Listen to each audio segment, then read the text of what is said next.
అందరికీ నమస్తే. ముందుగా శ్రీ బలభీమ న్యూస్ ప్రేక్షకులందరికీ స్వాగతం సుస్వాగతం. ఆ మండలం పేరు వింటేనే ముందుగా మనందరికీ గుర్తుకొచ్చేది అక్రమ ఇసుక దందా రవాణా.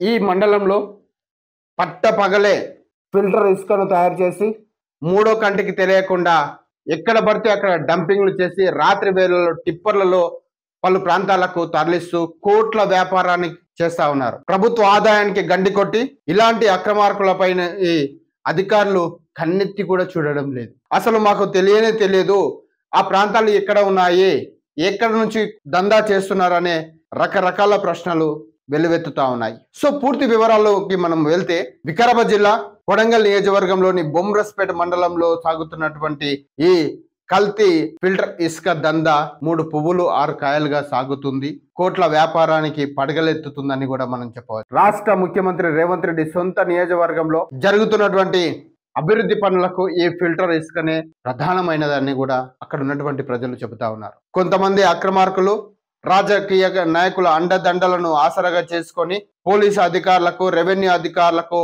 భారీ మొత్తంలో ముడుపులు ముట్టజెప్పి ఈ దందాను యథేచ్ఛగా సాగిస్తా ఉన్నారు. పట్టపగలే కాలువలో అక్రమంగా కరెంటు తీసుకొని, విద్యుత్ శాఖ అధికారుల అనుమతులు లేకుండా కరెంటు తీసుకొని అక్కడ నుంచి బోర్లు వేసి ఈ ఫిల్టర్ను తయారు చేసి రాష్ట్ర ముఖ్యమంత్రి రేవంత్ రెడ్డి ఈ నియోజకవర్గంలో తాను చేస్తున్నటువంటి అభివృద్ధి పనులు చిరస్థాయిగా ఉండాలనే ఒక సంకల్పంతో వేల కోట్ల నిధులను తీసుకువచ్చి అభివృద్ధి పనులు చేస్తుంటే, ఈ కాంట్రాక్టర్లు కూడా ఆ ఫిల్టర్ ఇసుకను వాడి నాసిరకంగా పనులు చేపడుతున్నారు.